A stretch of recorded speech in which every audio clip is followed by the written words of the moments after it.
everyone. Welcome back to the Earth Dawn Survival Guide, a podcast for novices, you, and masters, us. It is Dan and Josh here. Hi. I mean, masters, okay, yeah, I guess. I'm more of like the journeyman now because Josh has schooled me endlessly on this podcast. But today we're going to get to all things quizzical and geographical and locational. And really, that is the preamble for everything we're going to cover today. We are going to answer some questions first. So if you want your questions answered by Josh, mostly by Josh, no one wants to hear my answers at all, please feel free to email us at edsgpodcast@gmail.com. And on today's list of questions, we've got one from Steve, who got a hold of us last time, and says one of the things he loves about Earth Dawn, he wrote us a nice long paragraph again. I don't know, not as long as the one we had the other time. No, nothing is that long. It's great. Except we for love maybe... to see them, but we want to spend more time answering questions than reading them. Exactly. But I'm going to spend a little bit of time reading this one because he has to set the stage a little bit. One of the things he loves about Earth Dawn are all the blank spaces on the map. Other than a handful of major centers and a couple of legends, the ruins of a village, town, or even major city could be just around the corner. Mm-hmm. Those blank spaces will hold the remnants of cities and civilization. The dwarves, now constituting less than 30% of the name-giver population, partly due to the advantage of already residing in largely hidden, fortifiable underground locations. Is there any view, canon or possible future canon, as to what was lost? I don't think there are any plans... Well, I don't think. As of right now, there are not any plans to add anything new beyond what has already been just mentioned. Like, we've talked about briefly Landis and the human kingdom, mm-hmm. Troll kingdom of Utrecht. We talked about the Scythian dwarves and so forth. There's not anything right now, at least in Barsaive, to talk about in terms of adding anything new beyond that. I do really like the idea of having open spaces on the map. It does give GMs the ability to drop stuff down that they need for their game without having every square meter of ground mapped out and explained. Yeah, you can make your own little city over there if you want to. Yeah, and to sort of tie into part of my feelings on this is that way back in the early days, before when we just had like the core book and stuff like that, my original one of my first sort of campaign game settings was I took kind of the flatland valley area between the Throal and Kalkovik Mountains. That's kind of just north of the Serpent River there. It's kind of like a valley area. And where the Kalkovik River comes in and joins the Serpent, I set a little town that I called River Fork and had that as sort of the mm-hmm. base of operations for adventures that I was doing in that area. It was great. A nice little, smaller town or whatever.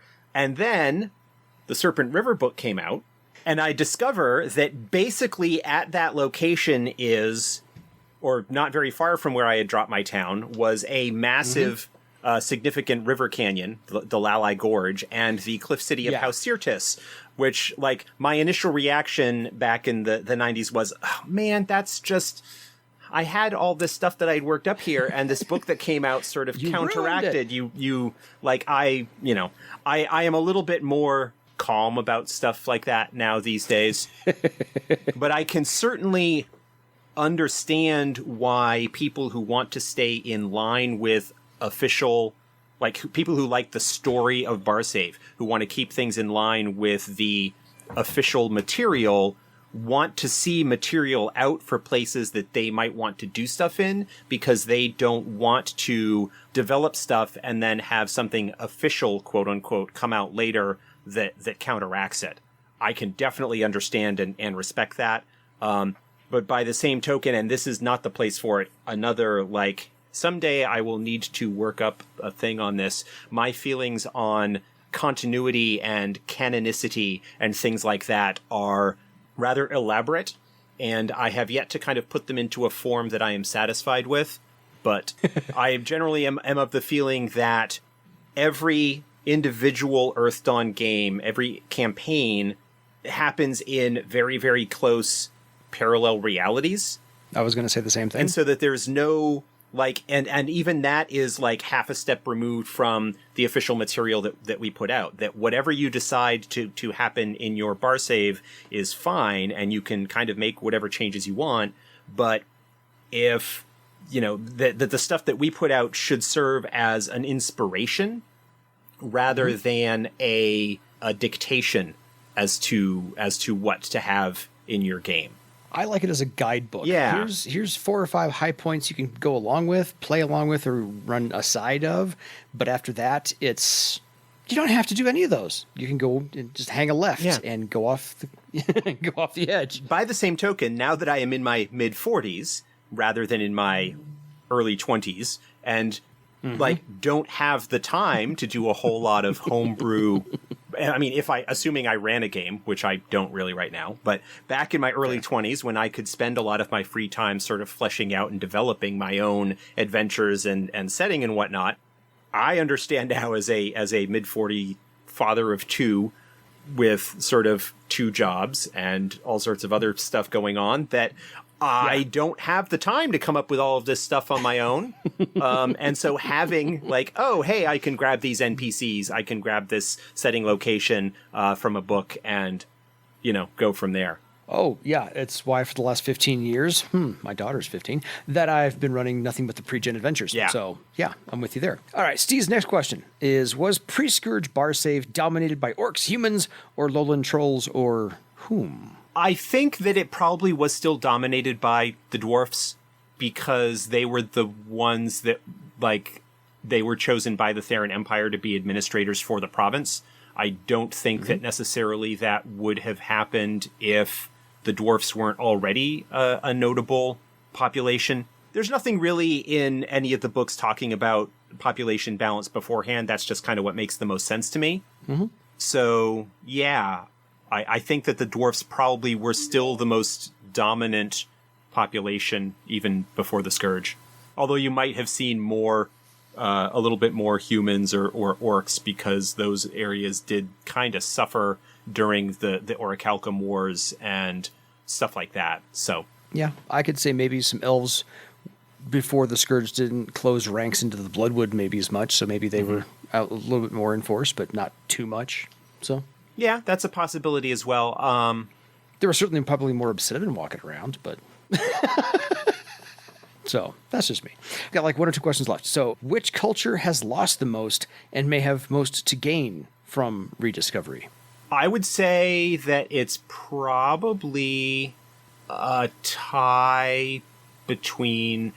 The orcs are probably a little bit ahead of the game now with the refounding of Carafod and their efforts to... rebuild and rediscover stuff in that area. The humans of Landis probably lost quite a bit. But I would say probably the culture that has lost the most would be the trolls of Utrecht. Just because, and that's partly because there is so little that we know about them. I mean, we know a little bit more about Landis only because of how its history relates to Carafod. But those two probably lost the most and would therefore sort of have the most to gain from rediscovery. One of the interesting things about Earthdawn is the lack of monoculture to a certain extent that you see is that, especially when you talk about the humans, the humans info from the old Denizens of Earthdawn book, or Name Givers of Barsaive, depending on which edition you're reading it, had different cultural subgroups for humans. Like you have the Galeb Klek and the Vorst and the Dingani, and it was very clear that there were some distinct human cultures, setting aside Landis and what it might have been like. We don't really have that with the trolls. The trolls are presented as a bit more like we've got the Highland Crystal Raiders and the Highland troll culture, and then lowland trolls, which are largely just they're trolls that happen to live in areas with other name givers, and therefore, behave like other name givers for the most part. Yes. There's nothing really distinctive about them, so there's no real sense of a troll culture outside of the Highland Crystal Raiders and such. So yeah, that's where I put it. The Tiskrang didn't really lose much. The dwarves didn't really lose much because Throal was sort of the dominant power there. The Obsidimen and the Obsidimen and the Windlings didn't really have any, they're such a small portion of the population that they didn't really lose much anyway. At least that's the perception that I have. The elves lost, but not in the same way. So there's not so much of a rediscovery that needs to be done with the elves, but perhaps a reassessment of their position and their like what it means to be elven and stuff like that. So yeah, they lost trolls cultural identity. Trolls and humans, with orcs kind of just a little bit above them, because the orcs at least have gotten it together enough to refound their historic ancestral nation. Fair. All right. Steve has one last question, actually on a second email, so we can get to that one. He's gearing up for his first 4th edition campaign, and one of his players has made the sound choice of playing a weaponsmith. Good on you. We have a podcast for that just a few back ago. His query is about the steel thought talent, and he's got some preamble for this as well. In his mind, it's one of those three last-ditch defense talents, the others being avoid blow and resist taunt. For a taunt to be successful, the defending character must have observed the attacking taunt. For avoid blow to be successful, to be used, the defending character must not be surprised or be blindsided. He has to know the attack is coming. There are no such restrictions for steel thought, so a character need not be aware that a mystic attack is coming. Is that right? Hold on. There isn't actually anything in... I was just double-checking the wording in the resist taunt talent in the book. Fair. There's actually nothing in the resist taunt rules text that indicates that the adept needs to be, like, aware of it. I think the very nature of how a social attack... Like, how do you blindside somebody socially, right? I mean, you can sort of catch them, like, you can sort of catch them off guard, but at that point you are still, like, they are still aware of the words that you are saying. They are still aware of the stuff that you are directing at them. And so... Only way I could figure might even come close to being blindsided is the victim would be deaf. Well, but then at that point, how effective would whatever is being done with the taunt be? Yeah. So I don't... Let me put it this way. I don't have a problem if you want to restrict the use of those active defenses, as I call them, to attacks, for lack of a better term, that the target is aware of. But at the same time, I'm not sure how, like I was kind of talking about with taunt and other sort of social things, how you would not be aware of somebody talking to you or interacting with you socially, you know, and then so whether you do that restriction for steel thought or not, whatever you feel works. I know that there are people in the past who have argued that the very nature of the spell targeting your pattern twigs you to the fact that it's happening and so allows you to do that. So I don't have a solid answer one way or the other. I'm starting to think that might be something that would be, especially if there is perhaps a knack for avoid blow that allows you to do it against surprise or blindside attacks, that then therefore doing a similar sort of thing for spell attacks that would be affected by steel thought would be similar. You can handle it either way. I don't have a firm... I think I would probably... If I were to sort of be handling it in a game right now, I would probably do the same thing with steel thought that you would with avoid blow. That is, if you are sort of caught in ambush or blindsided by a spell, you wouldn't be able to use steel thought on it. But I think that might also be something that I would make just on a case-by-case basis based on what was going on. Yeah. So I will summarize for Josh real quick. Seriously, to what we've said before, figure out what works at your table, write it in your book, and just maintain it consistently in all situations. Yeah. So I mean, this is one of those things where I did not do as much prep beforehand as normal, which is to maybe like go and look in the companion and see if there are knacks that might shed light onto what was, you know, if there's a knack that allows something, then by default the normal one on its own doesn't. Otherwise there wouldn't be a knack for it, but that's okay. There's a reason we wrote it all down. You don't have to memorize everything. Yeah. Josh. It's okay. Thank you, Steve. We will keep the fire burning.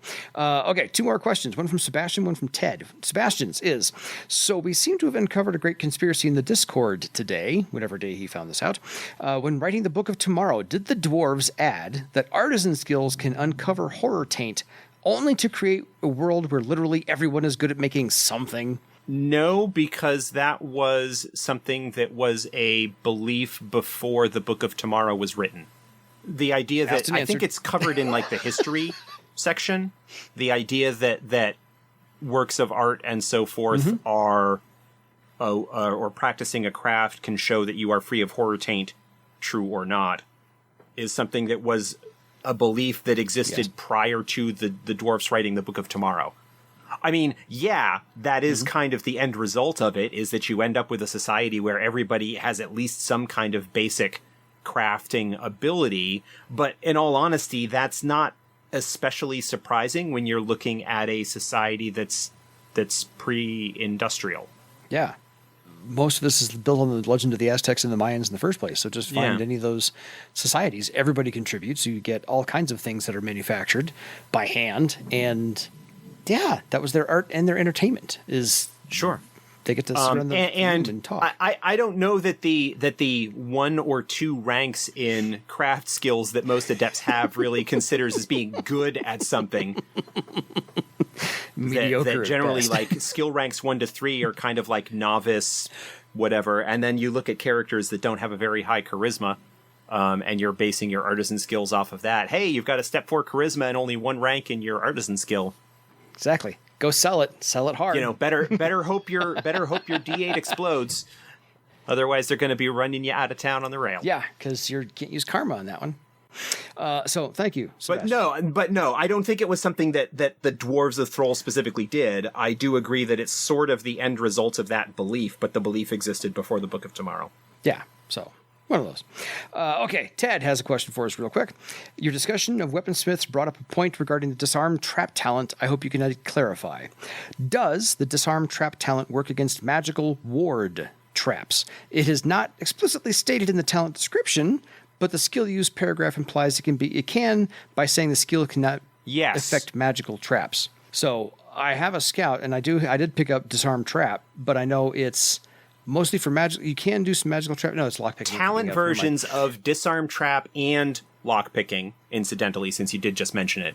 Both the talent versions of those, it doesn't explicitly, but both of them allow you to work on magical traps or locks, respectively. It is not specifically called out in the 4th edition rules. It might have been.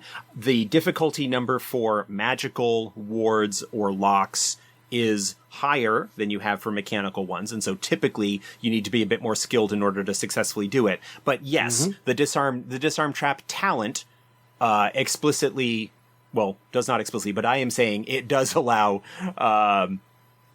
you to deal with magical. Yes. With magical wards and traps and such. Again, the difficulty is typically higher. Yeah, and there's a built-in limit as well. You can only attempt to disarm or attempt to lockpick a certain number of times equal to your rank in that talent. Then you can't do it again on that specific lock until you. Yeah, that's for lockpicking. That's not the case with disarm. That's not the case with disarm trap. Sorry. Yeah, yes. I mean, allowing that as a limit on disarm trap is probably fine. I don't think there's any problem with that, but I don't think that's ever something that was in any previous iteration of the rules. Fair. All right. Yes. That wraps up our emails. So because we just had that weaponsmith episode a big hit for, a couple of episodes ago, so people were like, "Oh, hey, I have a question." Exactly. So hopefully with the episode that went up about threads, because that just went up this morning as we are recording this. Hopefully we will see emails trickling in here over the course of the next week or so that we can actually have questions to answer about those. Exactly. No one's listening at all. No one's listening at all. I'm kidding. But by all means, let's redo the email one more time. Well, somebody is, according to the stats on our podcast page. If they're all bots, that's fine with me. But so, Stephen, you're a bot. Sebastian, you're a bot. Ted, you're a bot. Okay, bots, questions have been answered. No, if you would like to get your questions answered as well, again, mostly by Josh, edsgpodcast@gmail.com. Otherwise, we will now transition over to something geographical, and we get to talk about the kingdom itself of Throal. We covered Bartertown a while ago, and this is our second in our 2-part series so far, talking about the kingdom of Throal itself and all the lovely caverns, the library, and all the trading house, everything. So just there's a lot to it. where do you want to start? Because it's just, well, actually, I think we start at the Grand Bazaar, because if we're going to go from Bartertown to Throal, you have to go through the Grand Bazaar. Let's start even slightly ahead of that with the gates themselves. Yes. So first off, actually, before we get into that, if you don't already have it, go ahead and get the PDF of Throal the Dwarf Kingdom from first edition, Yes. or the third edition Nations of Barsaive Volume 1, which includes both Throal and the Serpent River. Because it contains a whole lot of phenomenal information and is a fantastic source book. And one of the better maps you're ever going to find of Throal itself. The cover of the first edition book has a phenomenal painting of the gates of Throal sort of looming over Bartertown. The gates of Throal themselves being a mile across. Like, the kind of scale that we are talking about here with these things is just like... this is not some like mall entrance. This is a huge, massive feat of engineering with it. There are actually, I think, 3 gates, and it's a mile across, like all 3, but still, they have massive doors that require multiple strong beasts of burden to open or close. If I seem to recall, even during the siege of Throal, the First Theron War, they didn't actually ever... Once they opened the gates at the end of the Scourge, they have not been closed since, even during the siege. Yeah, so they're huge. And I have that picture because I had it out of a magazine. There was a poster, there was a poster, like, advertisement poster thing for it that was released as well. So there's a poster-size version of that. Yeah, I found one of that painting without any words on it, and I copied it and put it on the outside of my Game Master screen for everyone to look at when they're staring at me. So I'm like, this is the town that you are in, and this is exactly how impressive that should possibly be. So yeah, gates are huge. The statues outside are gorgeous. They're just on the scale of only magic can accomplish this. It's just unreal. So, but then we get to the Grand Bazaar, which is, if you're going to find anything, Bartertown, as we said, you can find pretty much anything you want, but the Grand Bazaar is where it's all for sale on purpose. It's interesting. We've talked a little bit about the Grand Bazaar in the sort of in-house in our discussions about Throal and what we might be doing with it in the future.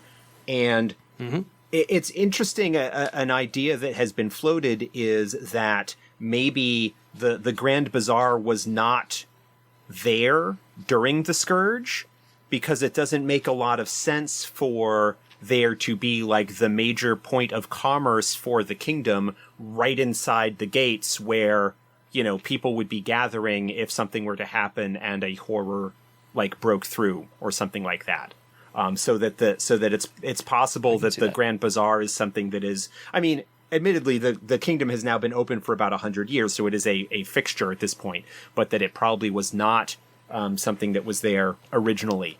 Yeah, I could foresee it just being after the gates were opened, as in, this is how welcoming Throal is, the kingdom itself, to everybody else to come in and partake of the culture we've created here. So I could see that the Grand Bazaar probably didn't exist beforehand. I agree with that. But afterwards, let's welcome everybody in. Well, and also not necessarily make everybody, hike through however many miles of tunnels and whatnot to get to, like, all of these merchants and stuff from outside to come and do business with us. Let's not make them, because we're still, especially in the early days after the Scourge, we're still not necessarily entirely trusting of strangers. Yes. So let's have a place where they don't need to really enter the kingdom too much in order for us to do business with them. So, from a like societal development standpoint, that makes a lot of sense. But all that aside, this is our yard sale. Don't come into my house and claim things as an estate sale. That's not how this is going to work. The Grand Bazaar has everything. And if they don't have it there, somebody will know how you can get it, and probably relatively easily. Like, the only thing that's probably difficult to find there is thread items and stuff. And even that, there are probably specialist merchants who will deal with them somewhat. Yeah, I accidentally, as a game master, let one of my players because they impromptu surprised me with, hey, we're going to hold an auction here in the Grand Bazaar and auction off the thread item. And I was like, oh, this is not going the way I want it to go.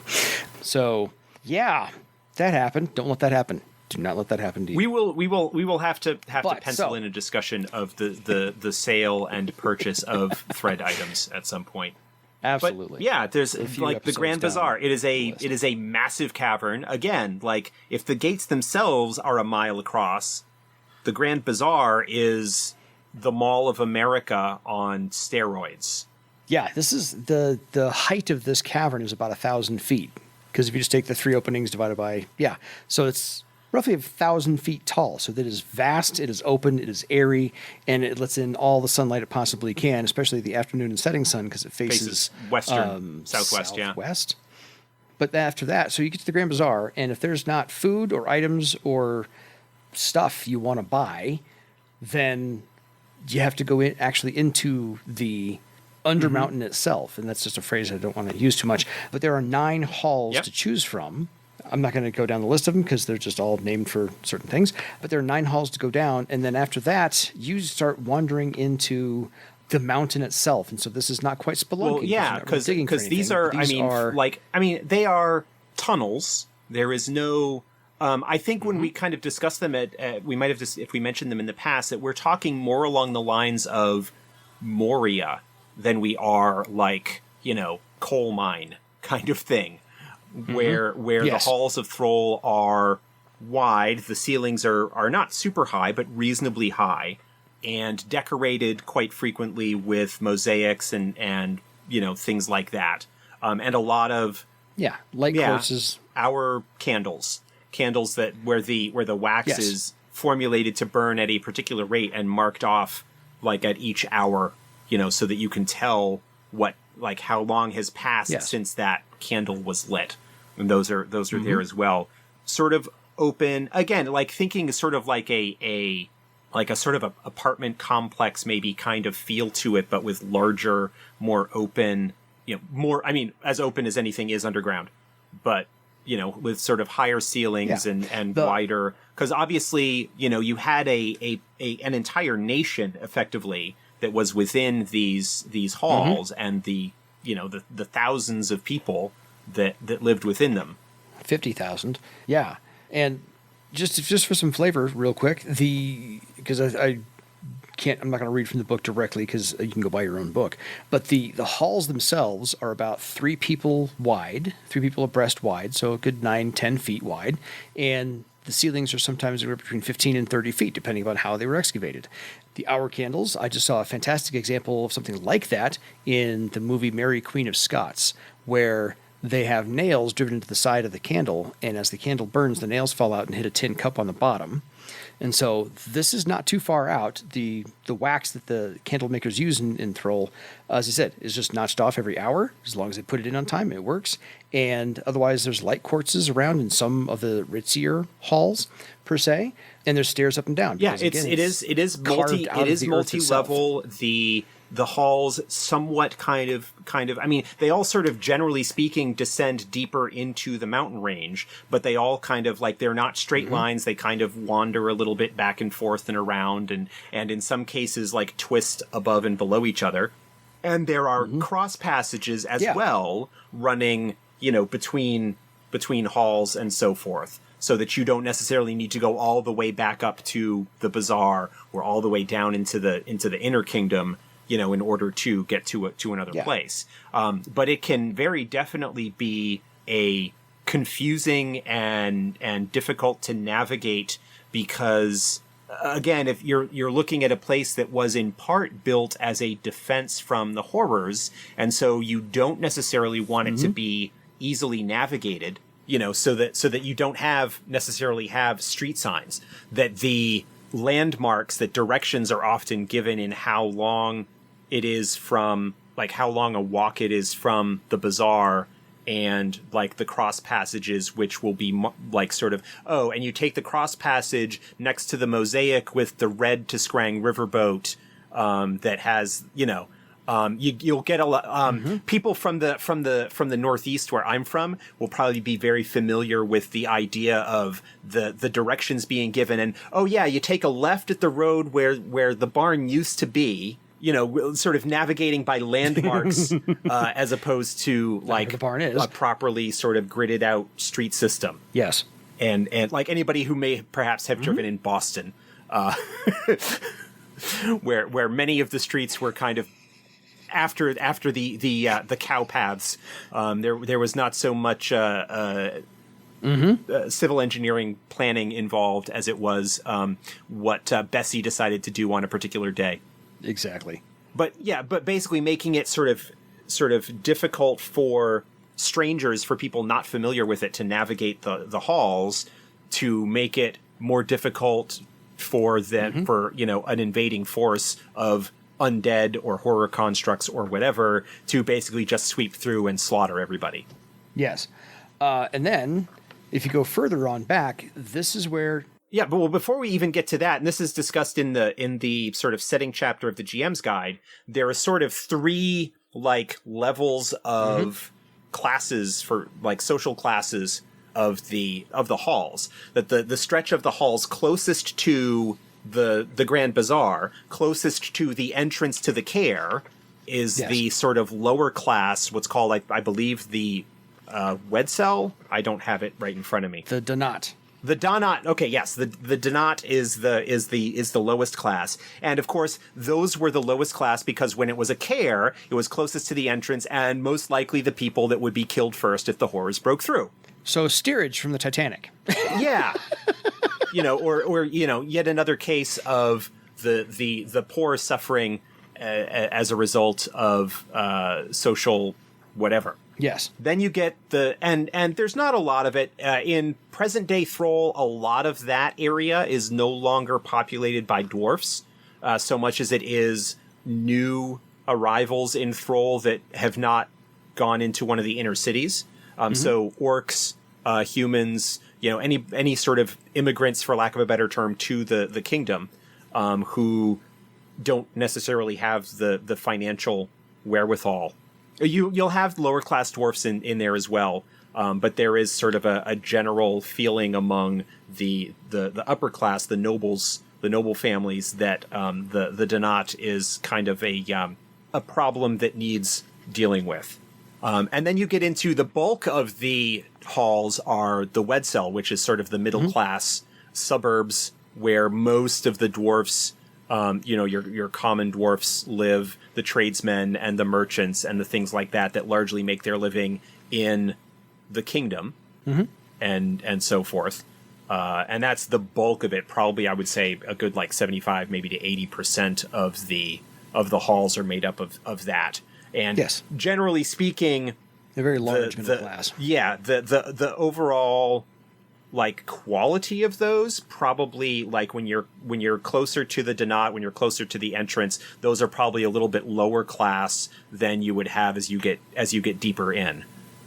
There's even it's mentioned in the Throal book, and I cannot now remember the exact expression, but Throal itself has expressions for the term upwardly mobile, which is sort of something is not how they would phrase it. Yes. They would refer to it as being deeper or further in or something like that as the expression for how somebody who is doing well and moving up in society is going down or going deeper or something to that effect. Just little nice touches of how slang. The way that it, slang and nice touches about the way that a society is organized and the way that their environment shapes their culture and language. Yes. Nice little touches, phenomenal work by Robin Laws, who wrote the original Throal book. Yeah, it's a fantastic just those tiny little details that your characters can use in conversation as your character to use those it just adds a little bit of richness that you don't normally find as well. Because after you get past the Dahnat and into the Wedshel, you get to the estates. Yes, and this is where all the wealthy folk live. The people who had enough money to get a decent chunk of real estate. This is where the noble families and the major merchant houses all kind of have their estates, their fancy homes. It is kind of ironic in one sense that the areas that were so highly prized and desirable shortly before the Scourge and during the Scourge were so far from the entrance, where now the like hub of trade and business is so far from those locations. Mm-hmm. It's kind of like the idea of, well, you've got all of your corporate headquarters in New York City, but the stock market is in St. Louis. Kind of idea. Nothing against either New York City or St. Louis, but just trying to give a sense of how like or actually like that the headquarters are in Manhattan and the stock market is in Hoboken. Yes. It's just outside of, really? It's just right? Okay. Yeah. It's over there. So, yeah. So the estates are very, like, very fancy, very elaborate. The folks that own them like to... 2 levels. Yeah, multiple rooms, stairs. Multiple levels. Definitely sort of an opportunity for the wealthier individuals to flaunt their wealth and status and privilege, and to go along with that. And they typically have their own personal house guards and things like that. Yeah, a grand estate is like 25 rooms. Yeah. Dining halls, galleries, it has their own personal library, things like that. Wedshel is like maybe 5 rooms, can hold 5 or 6 beds, whatever, some partitions. The Dahnat is like a shoebox. but the 5 or 6 rooms would house 3 generations of a family. Agreed. Like you'd have so you've got multiple sort of generations living under the same roof, and so in very close quarters. And there is kind of because of the dwarf culture and the dwarf sense of strong families and close families, there is kind of a sense in Throal that the folks who live in the estates, because they have so much room and they're not in such close proximity to their kin, to their parents and grandparents and so forth, that they're maybe like a little bit weaker or soft in the head as a result of that, which is an interesting, again, like a little sense of like cultural feeling that goes along with that, and kind of goes along with the dwarf nature that we discussed a few episodes back when we talked about dwarfs. And then once you get past the estates, you get into the heart of the kingdom, what's called the inner chambers. It is here that the palace, the royal estate, is located. The Great Library is located here. So visiting the Great Library actually does require you to make an expedition through the halls of Throal down into the depths of the kingdom. It is not, I mean, it's relatively speaking, assuming you're not banished from the kingdom, it is accessible. It's just a trip to get there. And so generally, if you're going to be doing research at the library, you are going to be having rooms probably somewhere in the Wedshel, unless you possibly in one of the inner cities. But so you've got the palace, you've got the Great Library, you've got the Royal Auditorium, which is where a lot of performances and debates and presentations and lectures and stuff are held. It is rarely at capacity, but it is pretty frequent in terms of its use in daily life and kind of a hub for cultural activity there. And also located there are the offices of the Chancellery, that is sort of the ministries and whatnot that help run the kingdom. The offices and whatnot of the Eye of Throal and the Arm of Throal, the military and the sort of intelligence network, and the Chancellery and all those sorts of stuff are all kind of deep in the heart of the kingdom down there. And that area, what we've covered thus far, is more or less the original care, the original sort of kingdom of Throal. And since the end of the Scourge, and since the kingdom has been opened, and since Varulus III kind of declared that anybody who wanted to move and make the kingdom their home was welcome to do so, they have excavated more tunnels and caverns and have built the inner cities, each of which is together definitely rival the population of the overall kingdom, and each of which is kind of... Yes, because there's 9 cities inside the kingdom inside the mountain. Yeah, I mean, each of which are like further deep inside at various sort of depths or altitudes of the mountains, but deep inside. And these are large caverns that are capable of housing thousands of people and have a very sort of regimented structure in terms of how they were laid out. And you've got the sort of a baronial estate for the administrator of the city in the center, and a plaza around it, and then kind of the neighborhoods going out from there, and then tunnels leading to other cities and things like that. Because they're each shaped like a pie. Yeah. You know, it's kind of cut into wedges. So usually like 8 or 9 wedges. And then there will be access stairways and tunnels and arches. Actually, if you read The Longing Ring, the first novel, that this was actually set during the time where some of the construction was being worked on, that there are like sort of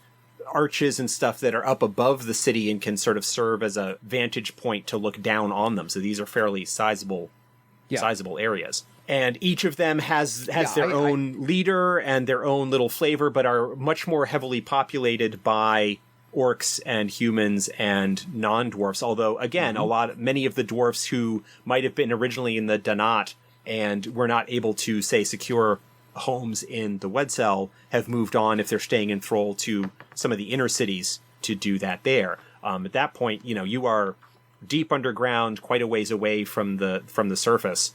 And there's a lot going on there, and a lot of potential issues in terms of social interactions between the dwarfs and the new arrivals in the cities, and all sorts of stuff that's kind of going on with that. Yeah. I imagine each one of the inner cities, all 9 of them, and they're trying to build more at the moment, are about the size of a sports arena. Not necessarily like a football stadium, but a sports arena. So something that holds like frequent basketball games, if you're in America, or something along those lines, some indoor sports arena, because that'll hold, 20,000 people in the seats. But yeah, if you break up all of that space. Yeah. Or like, well, I mean, you say football stadium, like a European football stadium. Agreed. Yes. Because if you take all that... What we silly Americans call soccer. Yes. Because if you take all that horizontal space, all that empty space where the field is, and actually build that into tiers, vertically speaking, you can make all those houses fit in there with just stacked upon each other, because you don't have to worry about hallways and things. So they're all cramped together like apartments. So that's exactly what I'm imagining, is something about that size that can hold, 10,000, 20,000 people. So maybe it's a football stadium. Who knows? Larger rooms. But yeah, so you get down in there, and then there's just the daily routine and how people live in Throal, because once you live there, you don't really see the outside a whole lot. So to your point earlier, you're not regulated by the sun anymore. You kind of have to follow your own rhythms and things and get acclimated to the light courses all throughout the cities, and some of the hallways in the Grand Bazaar do dim. I mean, there is some kind of there is sort of a day-night cycle there, but it probably in some ways, again, like I mentioned, New York City, the city that never sleeps. That even sort of off hours, there is probably activity and stuff that is going on, probably subdued, maybe not as much, but there will be sort of late and after hours stuff like that going on. And then even beyond the inner cities, you've got the crystal greenhouses, which were the source of food for the kingdom during the Scourge as a care. You've got the mines kind of even down below that, even deeper, where the true earth and iron and silver and whatever other mineral resources can be extracted from the depths of the mountain, as well, is all kind of part of that. And really, just a couple of things I want to get to, because these are the details that you don't really get to hear a lot of. Everything in the Undermountain itself is as brightly colored as you possibly can be, and the dwarves love to dress in bright colors because, again, you don't see a lot of sunlight, and the cavern walls don't really change color a whole lot. So they paint things, they dress brightly just to remind themselves that life is good and they're alive. Throal has... And related to that, the I mentioned like the mosaics and the decorations on the walls of the halls of Throal. Yes. And that is an indicator as well of like the social standing or current fortunes of a family. Is it a family that is unable to properly maintain the decorations outside their home, has fallen on harder times and is not able to pay the craftsmen to patch the bits of tile that have fallen off, or things like that. Yeah. So going back to time real quick, just a couple of little things I love for the flavor of Earth Dawn in general is that the time is marked, as you said, in candles, but they don't bisect the day. It's still 24 hours long, but they don't go the first 12 and then the latter 12. Everything is done on the total number of hours. So if you're going to meet somebody in the afternoon, you say, I'm going to meet you at the 13th hour. Right. Or the 15th Yeah, hour. what's often referred to as military time. Yes. And then, so the basic routine of Throal itself is, generally speaking, everybody gets up by 6, businesses open by about 8, at about 1 in the afternoon, or the 13th hour, everyone takes a 2-hour lunch break. Mm-hmm. And so business resumes about the 15th hour, everyone's done at the 19th hour, and they go out, I can't say partying, but they go to the taverns and clubs and they go socialize after that till about the 22nd or 23rd hour. It's a very Yeah. It strikes me as a very kind of European System. Yeah. No, I watched a movie. It was a documentary recently where it's actually not recent to anybody but me because I just saw it. Is in Italy they take a 2-hour lunch break. Everyone stops working, go to lunch for 2 hours, meet with their families and whatever not, have a casual meal, and then go back to work. And that's pretty much it. So something along those lines. I agree with you. It's very European. I like that about this as well. And then it's not, here's the delicate matter. You live underground. It's not necessarily well ventilated, and your aromas of people baking and living together in those confined spaces. Throlic people only tend to bathe about once a week. So they buy a lot of perfume to cover it's it a very up, and of course, the pungent more money you it's a make. very pungent area. I think is perhaps the word that you were looking for. And That's a one of very the good most word. important Throlic society is heavily dominated by the trade guilds. Yes. You cannot practice a craft without belonging to the appropriate guild. I think there's 28 noble houses? There's a bunch Yeah. of them, but one of the most important trade guilds in the city is the Mucker's Yes. I was going to get to that one. Guild. Yeah, these are basically the garbage men's union.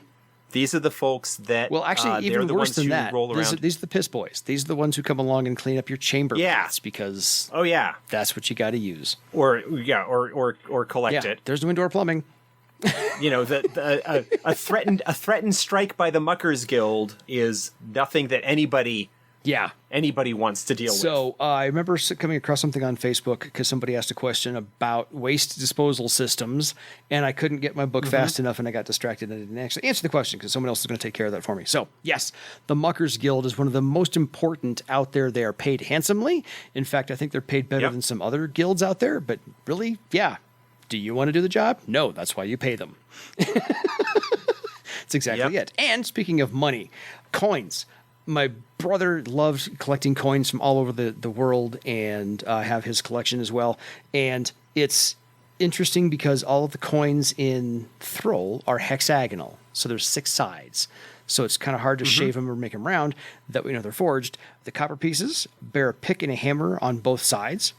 The slang for them is hammers or toolkits or builders, and the phrase is peasant's luck is always the same. So you can't really call heads or tails. You can't gamble with copper pieces.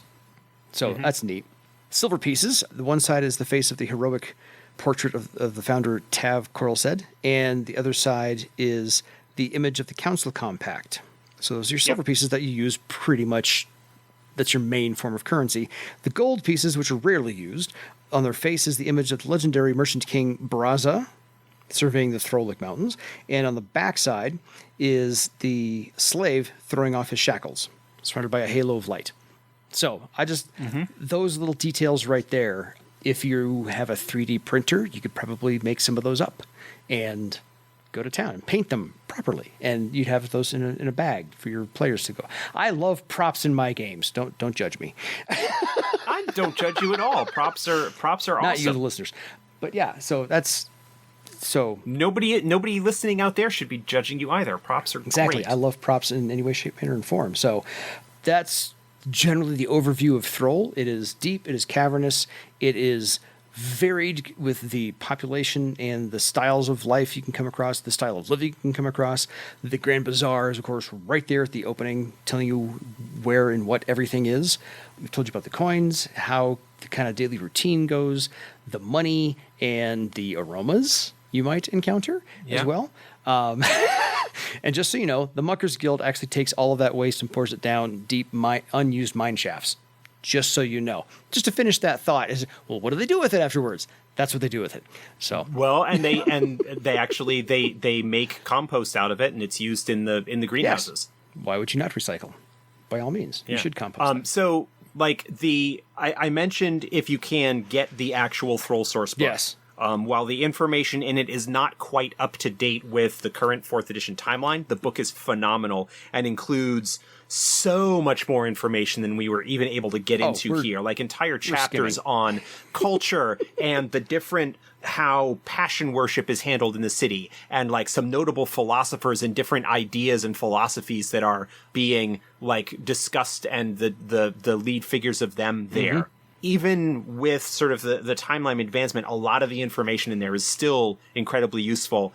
Yeah, 95% is on target still. Yeah. I mean, the write-up in the Game Master's Guide for the Kingdom of Throal is 8 pages just on its own. Yes. Like, that basically covers everything from Bartertown down through the inner kingdoms, the inner cities, and the greenhouses and mines. Like, it's all, and I kind of did like a brief overview of what we just did here, and then basically kind of just noted on the things that have changed since the original book. So those are always great places to go and start the Nations of Barsaive from Red Brick and the Throal source book, I think, all still have the death of King Varulus III and the ascension of King Nedden, and that's pretty much where it stops. So 95% of that book is still valid.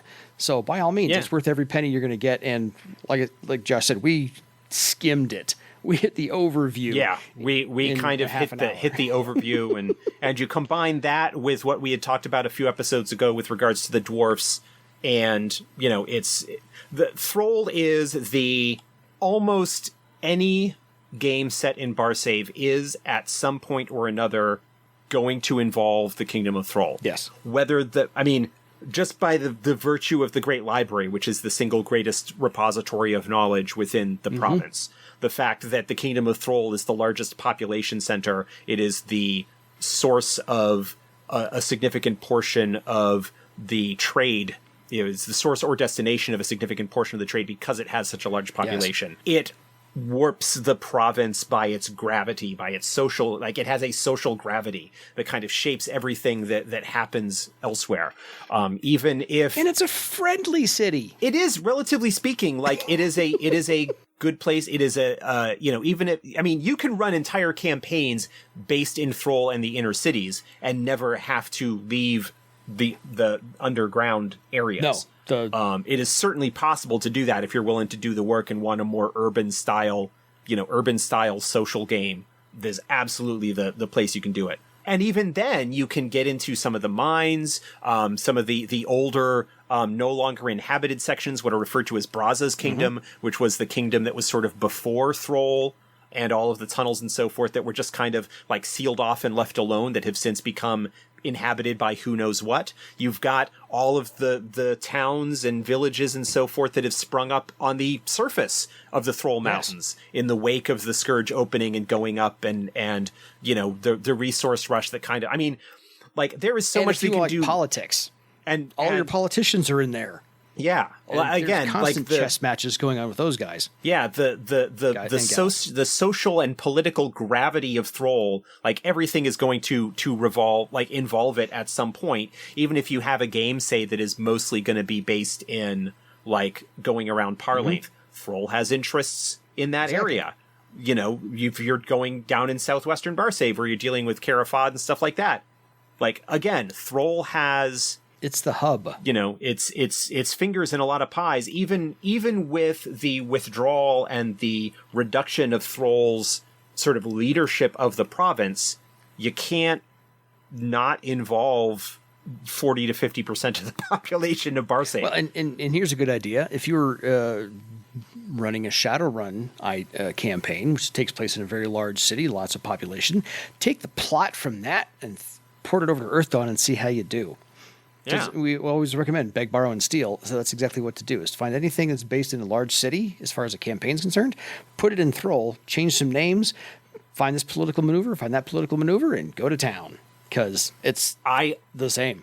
One of my early games, the sort of introductory storyline that I ran was basically reskinning the basic Dungeons and Dragons module, the Veiled Society, which is basically about a plot of one noble family in the city to overthrow the crown and whatnot, and basically like did that as sort of the plot and mystery that was sort of the initial introduction, was them kind of encountering that that plot. So, I mean, absolutely, you sometimes need to tweak things a little bit for the appropriate Earth Dawnisms, but a lot of that sort of stuff. Take your favorite Game of Thrones episodes, plot lines, and string them together, because you have more than enough houses in Throal alone. There's 28 trading houses. That outnumbers anything Game of Thrones has for you. So by all means, beg, borrow, steal, throw it in there.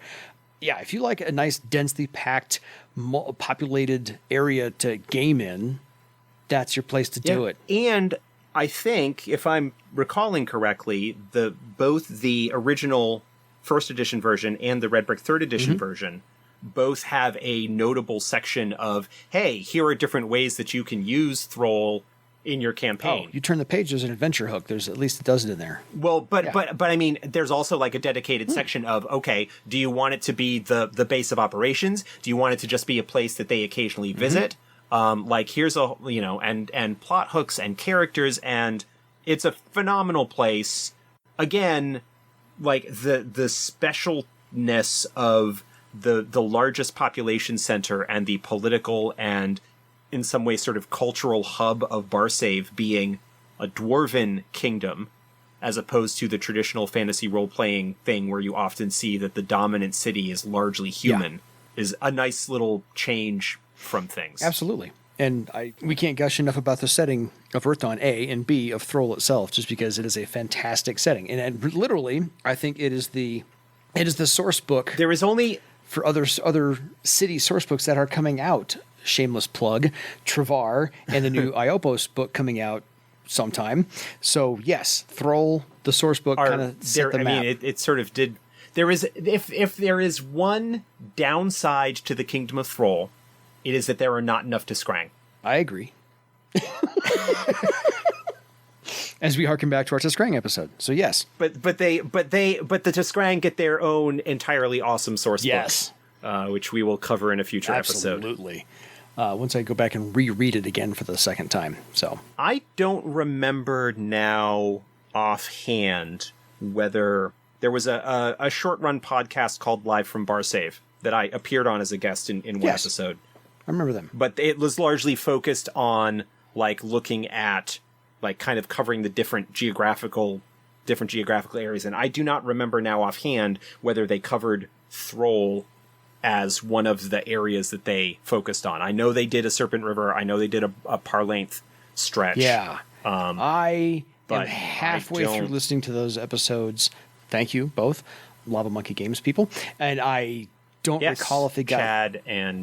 Chad and his wife, whose name now escapes me. I'm sorry.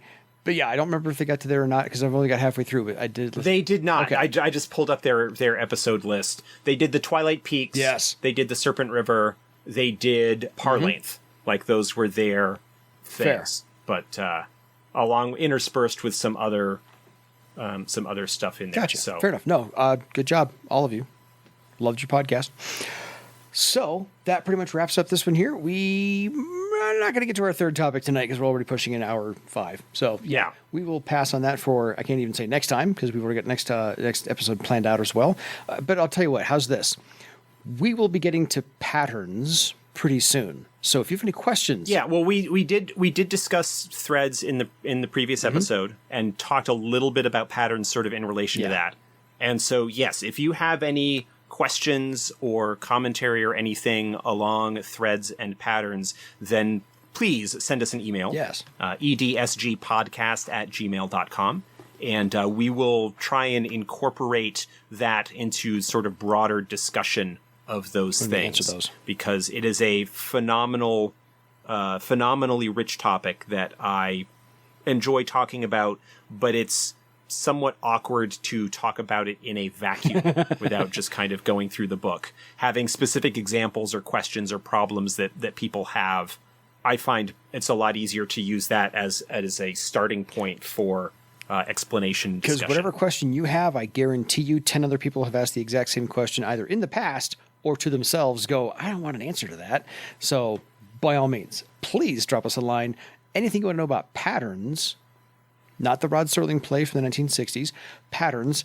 Oh, there's a deep cut. I'm a Rod Serling fan. Yeah, very deep cut. So by all means, let us know at the email address. Otherwise, folks, Josh, final thoughts? Throal? Don't ignore it. Yes, you have to incorporate it at least have any... somewhere. You have to incorporate it at least at some time. It is wonderfully deep, and that is sort of a double meaning. Entendre? Yes. Them's the jokes, folks. So, other than that, it is time for you to go make your own legend in Throal. Good night, everybody.